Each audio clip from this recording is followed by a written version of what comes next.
आप बोर्ड में लिखा हुआ देख रहे हैं, लिखा हुआ है math for TET, CTET and super TET. बिल्कुल सही बात है। ये टेट और सीटेट या सुपर टेट, जब आप ये टेट और सीटेट क्रॉस कर लेते हैं तभी आप यूपी में सुपर टेट के लिए तैयार होते हैं। ये एग्ज़ाम आपको देने को मिलता है। टेट और सीटेट 150 अंकों की परीक्षा होती है, जिसमें 30 अंकों की गणित आती है, मैथ आती है। और ये मैथ या तो बहुत आसान होती है कुछ लोगों के लिए, या तो बहुत ही कठिन होती है। मतलब जिनको मैथ नहीं आती तो शायद वो टेट या सीटेट इसी वजह से नहीं क्लियर कर पाते कि वो मैथ नहीं कर पाते हैं। अब ऐसे कौन लोग होते हैं? ऐसे लोग जो 10th के बाद मैथ नहीं पढ़ते, खासकर महिलाएं, ठीक है, और पुरुष भी जो 10th के बाद, या कई लोग तो पुराने ज़माने में 8th के बाद ही मैथ छोड़ देते थे। और तब वो जब बीटीसी या बीएड करते हैं, डीएलएड करते हैं, उसके बाद जब उनको टेट सीटेट में ये 30 अंकों की मैथ करने को कहा जाता है, तो शायद वो 30 अंकों में, मैंने पढ़ा है कई ऐसे लोगों को, 7 या 8 ही क्वेश्चन अपनी मर्जी से कर पाते हैं। बाकी तो टिक तो वो मारते ही हैं, फिर वो कितने सही हो जाए वो डिपेंड करता है उनके भाग्य पर, है ना। तो ये जो वीडियो है ये बेसिकली उन्हीं लोगों के लिए है जिनको मैथ बहुत कठिन लगती है, जिनको मैथ बिल्कुल बेसिक से पढ़नी है। मेरे कहने का मतलब, ये जो मैं पढ़ाने वाला हूँ यहाँ पर, मैं ये मान के पढ़ाने वाला हूँ कि आपको 1 से लेकर 100 तक गिनती आती है, आपको जोड़ना आता है और आपको घटाना आता है, आपको गुणा करना आता है और आपको नॉर्मल छोटा मोटा भाग करना आता है। भाग भी, बड़ा भाग जो होगा मैं खुद बताऊंगा, आपको समझाऊंगा।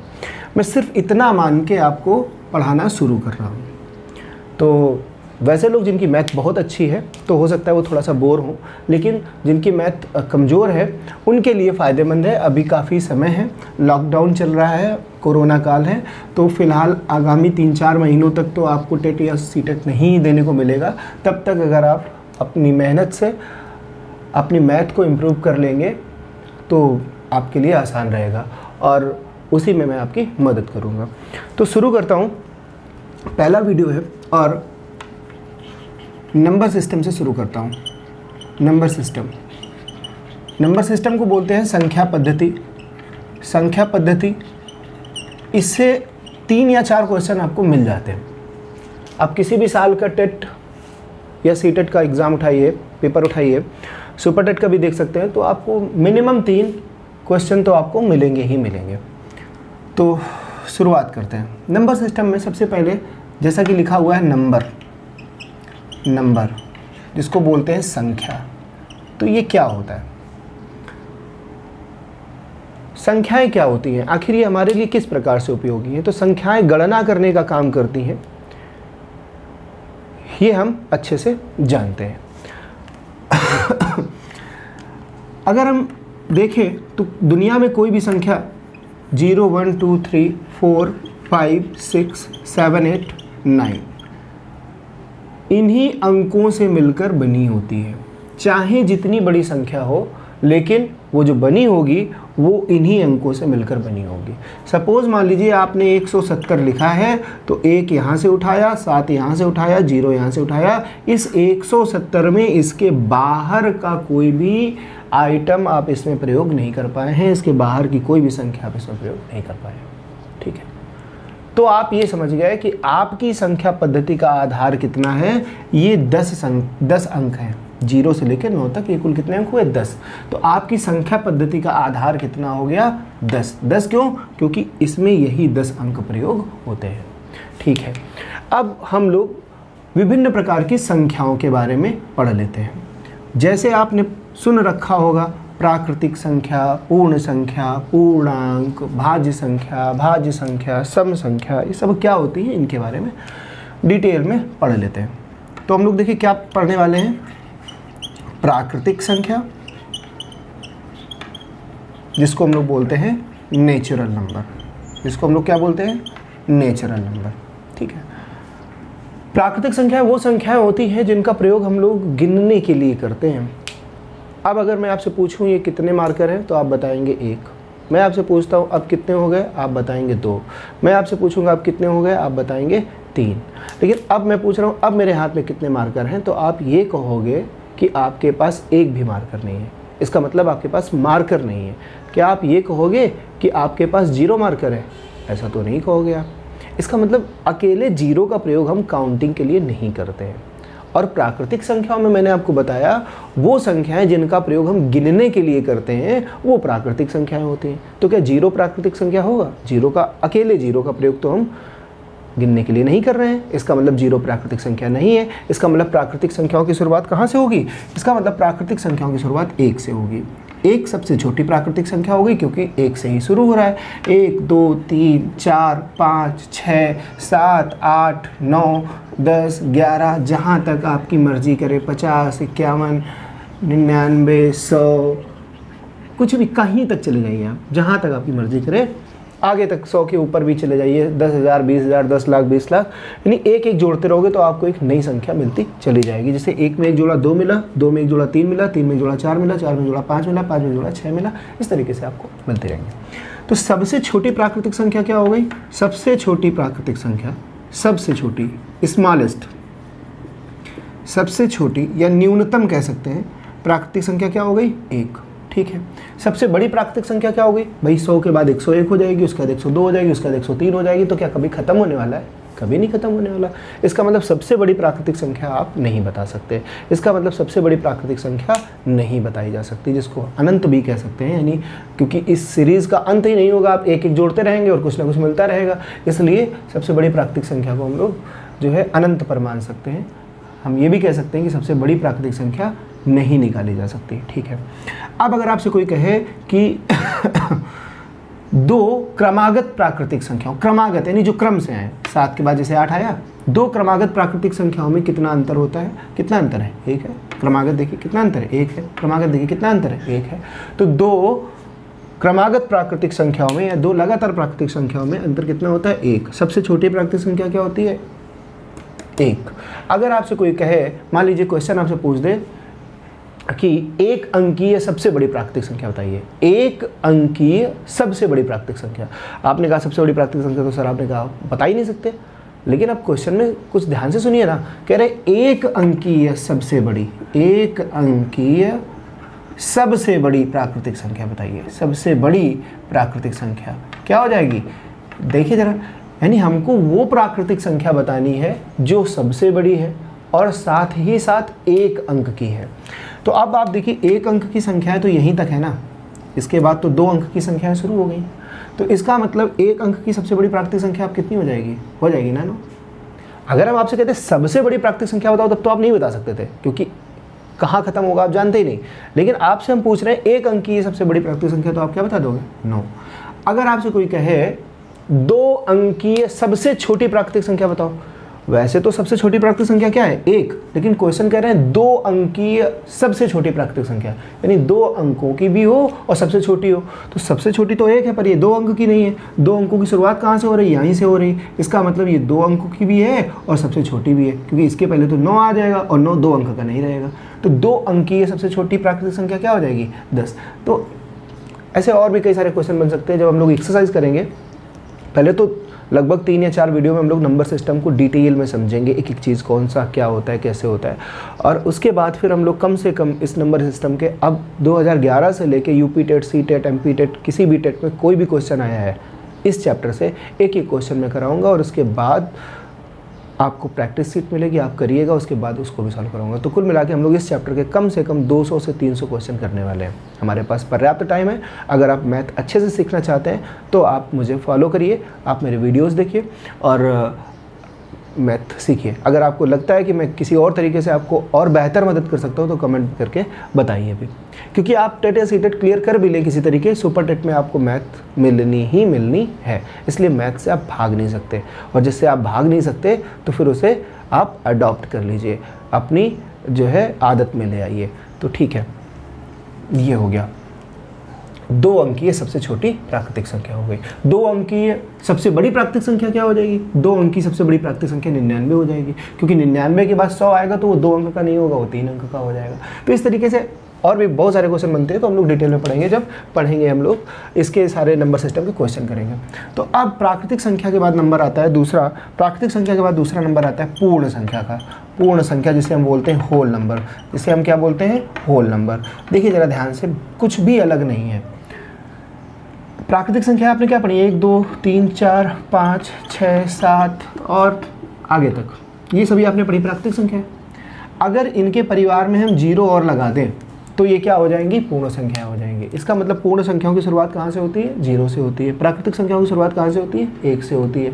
इसका मतलब प्राकृतिक संख्या में कौन सी संख्या, यानी प्राकृतिक संख्याओं के समूह में कौन सी संख्या हम और लगा दें कि वो पूर्ण बन जाए। तो प्राकृतिक संख्याओं के समूह में, प्राकृतिक संख्याओं के समूह में अगर हम 0 और लगा देंगे तो क्या बन जाएंगी, पूर्ण संख्याओं का समूह बन जाएगा। तो प्राकृतिक संख्या और पूर्ण संख्याओं में सिर्फ एक अंतर होता है कि प्राकृतिक संख्याओं की शुरुआत 1 से होती है और पूर्ण संख्याओं की शुरुआत 0 से होती है। इसके अलावा कोई भी अंतर नहीं होता है। आपसे कोई कहे सबसे छोटी पूर्ण संख्या क्या है, तो आप आसानी से बताइए, बिना सोचे बताइए सबसे छोटी पूर्ण संख्या 0 है। आपसे कोई कहे सबसे छोटी प्राकृतिक संख्या क्या है, तो आप बताएंगे 1। अब आप देखिए ज़रा ध्यान से, अगर हम इस 0 को बंद कर ले तो बताइए क्या प्राकृतिक संख्या और पूर्ण संख्या में कोई अंतर बचा क्या, नहीं बचा ना।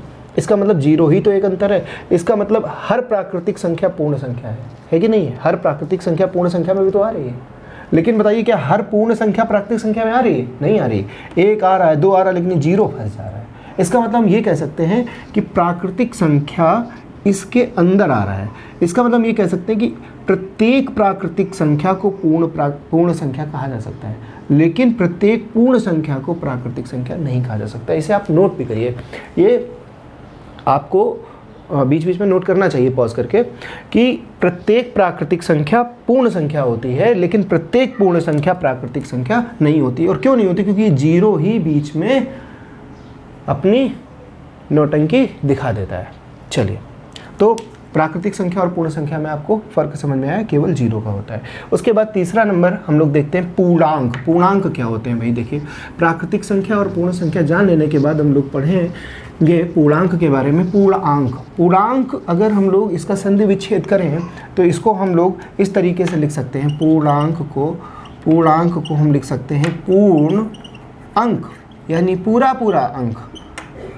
इसका मतलब पूरा अंक का मतलब जैसे कहीं लिखा है 11.7, तो ये पूरा नहीं है, 7 में लगा हुआ है दशमलव, यानी कुछ छीछल इधर है, यानी 11 है और साथ में कुछ थोड़ा सा और ज़्यादा है, तो ये पूरा तो नहीं है ना, इसलिए पूर्णांक नहीं है। लेकिन अगर केवल 11 लिखा होता है तो ये पूर्णांक होता। कहीं पर 27 लिखा है, पूर्णांक है, लेकिन कहीं पर 34.2 लिखा है तो ये पूर्णांक नहीं है। कहीं पर 35 लिखा है तो पूर्णांक है। ठीक है, कहने का मतलब बस यही हुआ कि अगर पूरा अंक है, उसके साथ कुछ और दूसरी कोई फ्रैक्शनल पार्ट नहीं है, कोई दशमलव वाला भाग नहीं है, है ना, तो वो पूर्णांक कहलाएंगी संख्याएं। ठीक है, अब पूर्णांक समझ लेने के बाद हम लोग देखते हैं पूर्णांक कितने प्रकार के होते हैं। पूर्णांक 2 प्रकार के होते हैं। पूर्णांक कितने प्रकार के होते हैं, 2 प्रकार के होते हैं। एक होता है धन पूर्णांक, पॉजिटिव पूर्णांक को हम लोग इंटीजर बोलते हैं, धन पूर्णांक, और एक होता है ऋण पूर्णांक। कौन सा, ऋण पूर्णांक। जरा देखिए ध्यान से,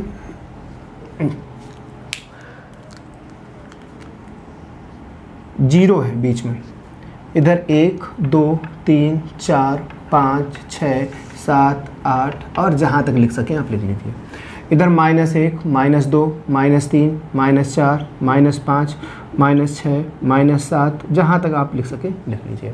तो ये सभी पूर्णांक है ना, देखो सब पूरे लिखे हुए हैं, साथ में कोई दशमलव तो लगा नहीं है। इसका मतलब ये सभी पूर्णांक है, लेकिन कुछ धन है यानी ये पॉजिटिव है, यानी इनके साथ प्लस है, और कुछ ऋण है, इनके साथ माइनस का चिन्ह लगा हुआ है। तो जिन पूर्णांकों के साथ ऋण चिन्ह लगा होगा वो ऋण पूर्णांक कहलाएंगे, जिन पूर्णांकों के साथ धन चिन्ह लगा होगा वो धन पूर्णांक कहलाएंगे।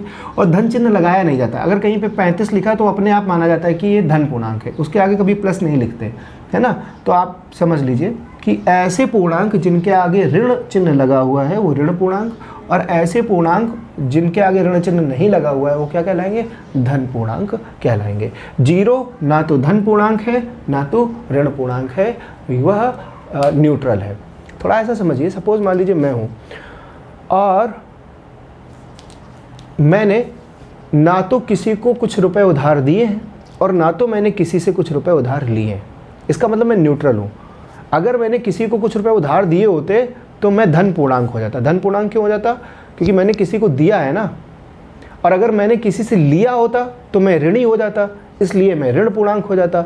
लेकिन मैंने ना तो किसी को दिया है ना तो किसी से लिया है, इसलिए मैं न्यूट्रल हूँ, जीरो हूँ। बात समझ में आई कि नहीं समझ में आई?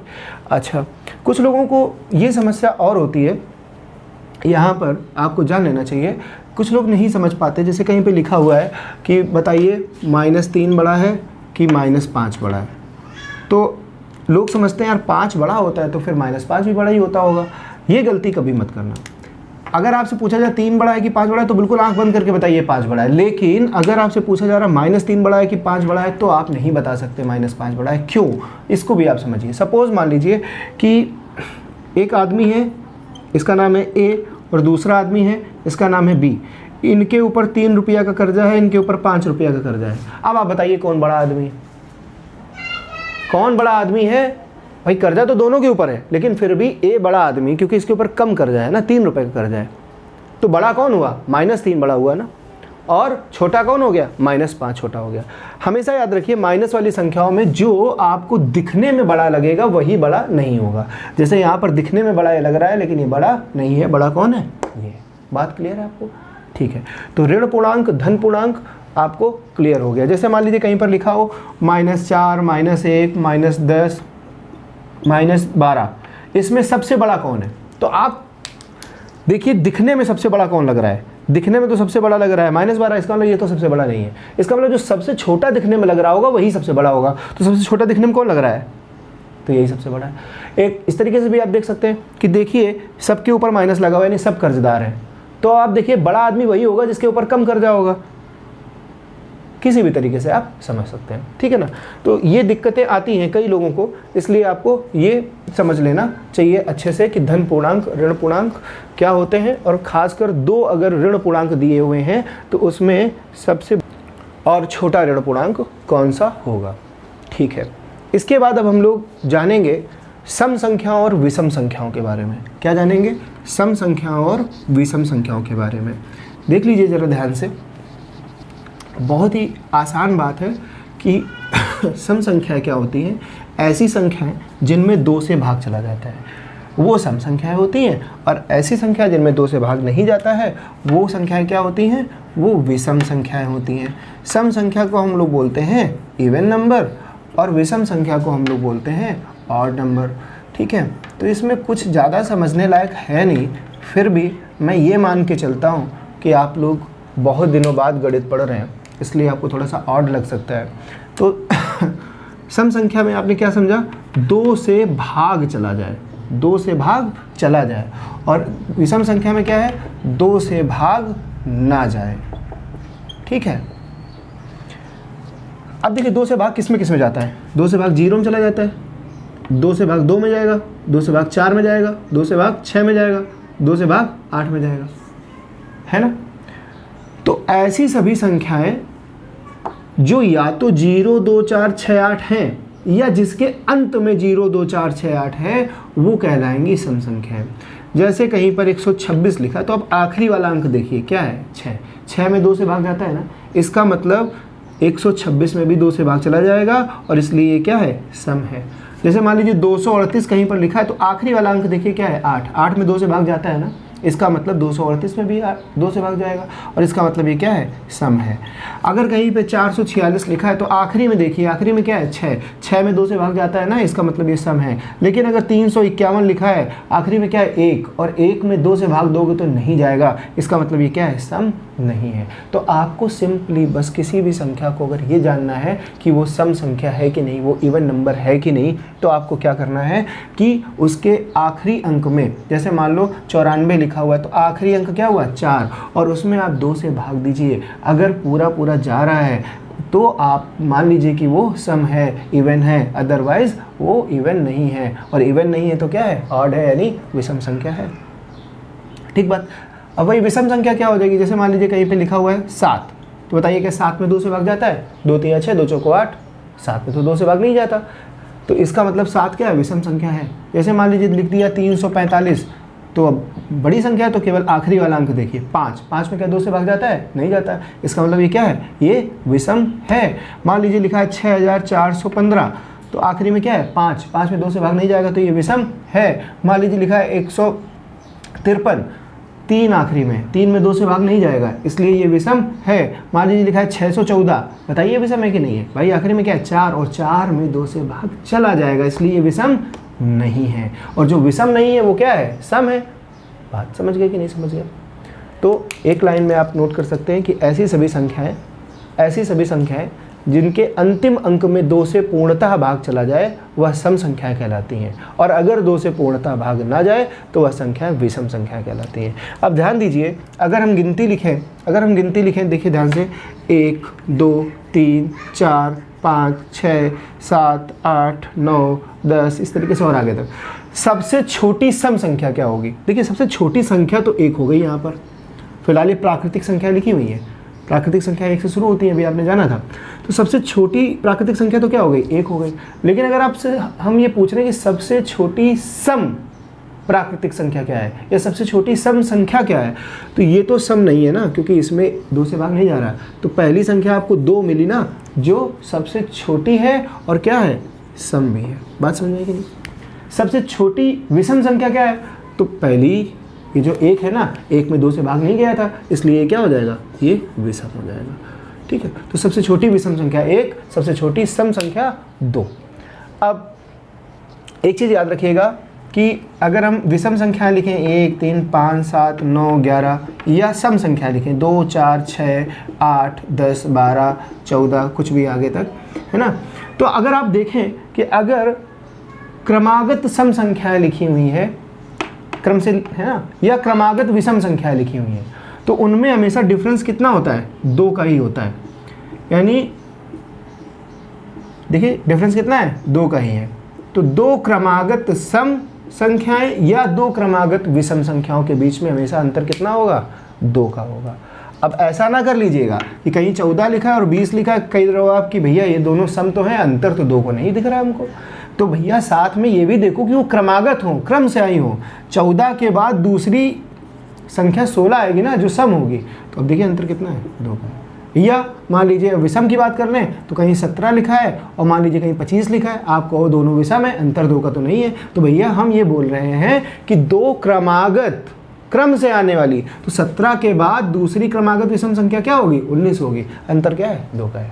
तो आप ये पॉइंट नोट कर सकते हैं कि 2 क्रमागत सम संख्याएं या 2 क्रमागत विषम संख्याओं के बीच में सदैव अंतर 2 का ही होता है। सबसे छोटी विषम संख्या 1 होती है, सबसे छोटी सम संख्या 2 होती है। सबसे बड़ी सम संख्या क्या होगी आप नहीं बता सकते, क्योंकि आगे तक लिखते चले जाएंगे। सबसे बड़ी विषम संख्या क्या होगी आप ये भी नहीं बता सकते।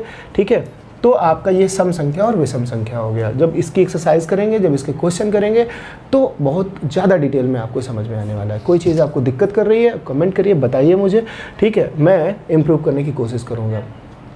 तो उसके बाद अब हम लोग आते हैं सम संख्या विषम संख्या पढ़ लेने के बाद थोड़ा सा रिवीजन करते हुए चलते हैं। हम लोगों ने सबसे पहले पढ़ा था प्राकृतिक संख्या। प्राकृतिक संख्याएँ क्या होती हैं, ऐसी संख्याएँ जिनका प्रयोग हम गिनने के लिए करते हैं। तो प्राकृतिक संख्याओं में हमने जाना था कि ये 1 से शुरू होती हैं और 1 2 3 4 5 6 7 8 9 10 11 12 और जहाँ तक चाहें वहाँ तक कह सकते हैं। फिर हम लोगों ने पढ़ा पूर्ण संख्या। पूर्ण संख्या वह संख्या होती हैं जो 0 से शुरू हो जाए, है ना, 0 से शुरू होकर 0 1 2 3 4 5 6 7 8 ये होती थी पूर्ण संख्या। प्राकृतिक और पूर्ण संख्याओं में फर्क यही था कि पूर्ण संख्या 0 से शुरू होती थी, प्राकृतिक संख्या 1 से शुरू होती थी। फिर हम लोगों ने पढ़ा पूर्णांक। पूर्णांक क्या होते थे, पूरे पूरे अंक, यानी दशमलव वाला भाग उसके साथ ना हो। धन पूर्णांक और ऋण पूर्णांक, यानी जिसके आगे ऋण लगा हो, माइनस लगा हो, वो ऋण पूर्णांक हो गया, जिसके आगे माइनस ना लगा हो तो वो क्या हो गया, धन पूर्णांक। 0 ना तो धन पूर्णांक ना तो ऋण पूर्णांक। उसके बाद हम लोगों ने पढ़ा सम संख्या और विषम संख्या। ऐसी संख्याएं जिनमें 2 से भाग चला जाए वो सम संख्या है, और ऐसी संख्या जिनमें 2 से भाग ना जाए वो विषम संख्या है। ठीक है, अब हम लोग पढ़ लेते हैं थोड़ा सा, चलिए नेक्स्ट वीडियो में इसके बारे में बाद हम लोग जानेंगे। नेक्स्ट वीडियो में हम लोग जानेंगे भाज्य संख्या, अभाज्य संख्या,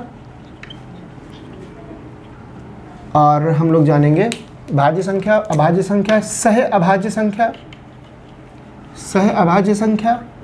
उसके बाद हम लोग जानेंगे युग्म अभाज्य संख्या, युग्म अभाज्य संख्या, ये अगले वीडियो में जानेंगे। उसका जो नेक्स्ट वीडियो होगा वहाँ पर हम जानेंगे परिमेय और अपरिमेय संख्याएं, अपरिमेय संख्याएं और वास्तविक और अवास्तविक संख्याएं। वास्तविक और काल्पनिक संख्याएं या अवास्तविक, बात एक ही है, काल्पनिक संख्याओं के बारे में जानेंगे, ठीक है। और इतना जान लेने के बाद फिर हम लोग जानेंगे विभाज्यता का नियम, जैसे किस में 2 से भाग जाता है, किस में 4 से भाग जाता है, किस में 3 से जाता है। और फिर हम लोग क्वेश्चंस की तरफ चलेंगे। जैसे आपको क्वेश्चन मिल जाते हैं कई बार करने के लिए, जैसे लिख दिया जाएगा कि 46 की पावर 192, इसमें इकाई का अंक बताइए, है ना। और भी कई सारे क्वेश्चन, जैसे लिख देंगे 14 की पावर 13/12/13, इसमें जो है भाग देंगे तो शेषफल कितना होगा। तो जब हम लोग डिटेल में ये थ्योरेटिकल पार्ट कवर कर लेंगे 3-4 वीडियो में, फिर जब इसके हम क्वेश्चन करेंगे, कम से कम 200 क्वेश्चन तो होंगे ही, आपको अच्छे से समझ में आएंगे। कुछ अगर आपको दिक्कत महसूस होती है मेरे पढ़ाने में, आपको लगता है कि ये चीज़ इस तरीके से मैं ऐड कर लूँ तो आपको ज़्यादा बेनिफिट मिलेगा, तो आप निसंकोच बिल्कुल बताइए। हाँ, एक चीज़, अगर आप ये तय कर लेंगे कि आप मेरे साथ आगामी 3-4 महीनों तक एक वीडियो में बने हुए हैं, तो मैंने ये तय कर लिया है कि अगला पेपर आप यूपी टेट या सीटेट का देंगे, आप अपनी मर्जी से 20 से 21 क्वेश्चन सही करके आएंगे। मैं नहीं कहता 30, क्योंकि जिसका मैथ से इतने दिनों से नाता टूटा हुआ है वो 30 में 30 तो नहीं ही कर पाएगा 3-4 महीने की मेहनत में, लेकिन 20 से 21-22 क्वेश्चन तक आप अपनी मर्जी से करके आएंगे, जिसमें तुक्का नहीं होगा। और 8 क्वेश्चन में भी आप 2-3 क्वेश्चन आइडिया से कर लेंगे जो लगभग आपके सही होंगे, ठीक है। तो ठीक है, धन्यवाद, मिलते हैं नेक्स्ट वीडियो में।